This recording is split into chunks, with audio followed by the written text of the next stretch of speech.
ಎಂಚಿನವನ್ ಬರವಿ ಅಂಚಾನ್ month ಕೊರ್ಪೆ ಬಂದು ಆರು ಭರವಸೆ ಕೊಡ್ತೇವೆ ಎಂಗ್ಲ ಊರ್ದಾಗ ಈ ಊರಿಗೆ ಹಕ್ಕುಪತ್ರ ಕೊಡ್ನಾರಿ ಈ ಊರಿನಲ್ಲಿ ಹಕ್ಕುಪತ್ರ ಕೊಟ್ಟದವ್ರಿ ಎಲ್ಲ ಮನೆಗೆ 23 ಮನೆಗೆ ಹಕ್ಕುಪತ್ರ ಕೊಟ್ಟು ಸಭಾವತಿ ನಾನು ಹೆಮ್ಮೆ ಮಾಡ್ತೇನೆ. ಅದು ಆಗಲಿ, ದೇವರು ಅವರಿಗೆ ಆಶೀರ್ವಾದ ಮಾಡಲಿ.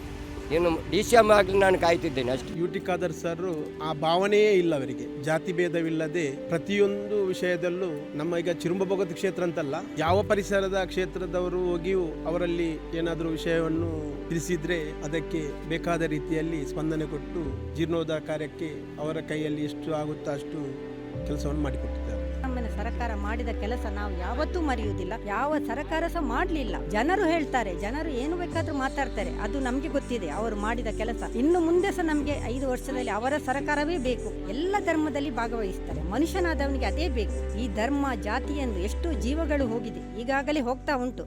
ಅದನ್ನೆಲ್ಲ ಬಿಟ್ಟು ನಾವು ಒಳ್ಳೆದಲ್ಲಿ ಬದುಕುವುದು ಅವರಿಂದ ನಾವು ಕಲಿಬೇಕು. I thank Mr. UT Khadar because he has given us certain permissions to carry on with our livelihoods, and I thought that's a great thing. As a politician, he is helping the people. ನಿಮ್ಮ ಸಮಸ್ಯೆ ಏನು? ಅವು Muslim ಅವರು ಹೋಗಲಿ, ಅಲ್ಲ ಹಿಂದೂ ಅವರು ಹೋಗಲಿ, Christian ಅವರು ಹೋಗಲಿ, ಅವ್ರು ಕೇಳಿದೊಂದು ದಾದಾ ಉಡಕ್ಕ ದಾದಾ ಉದಮ್ಮ ಎಂದರೆ ನಿಂಗಳ ಸಮಸ್ಯೆ ಅಂಚ. ಕನಸಿದೆ ಉಳ್ಳಾಲ ಕ್ಷೇತ್ರವನ್ನು ಸಿಂಗಾಪುರ್ ಆಗಿ ಮಾಡುವುದು ಅಂತ.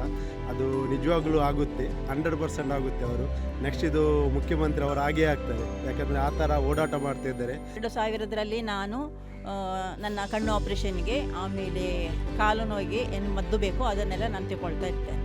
ಮಧ್ಯಮ ವರ್ಗದವರು, ಹಾಗಾಗಿ ದುಡ್ಡೇ ನಾವು ಅದರಲ್ಲೇ ಜೀವನ ಮಾಡ್ತಾ ಇದ್ದೀವಿ ದಿನಪೂರ್ತಿಯಾಗಿ. ಅದರಿಂದ ಈ 2000 ಬಂದಾಗ ಮಕ್ಕಳ ಫೀಸಿಗೆ ಅಥವಾ ಬುಕ್ಸಿಗೆ ಅಥವಾ ಪ್ರತಿಯೊಂದು ವಿಷಯಕ್ಕೂ ನಮಗೆ ಅದು ಆಧಾರ ಆಗುತ್ತೆ. ವಿಶ್ವಾಸ ಉಂಟು, ನಾನು ಅವರಿಗಾಗಿ ಜೀವ ಬೇಕಾದರೂ ನಾನು ಕೊಡಲಿಕ್ಕೆ ರೆಡಿ ಇದ್ದೇನೆ.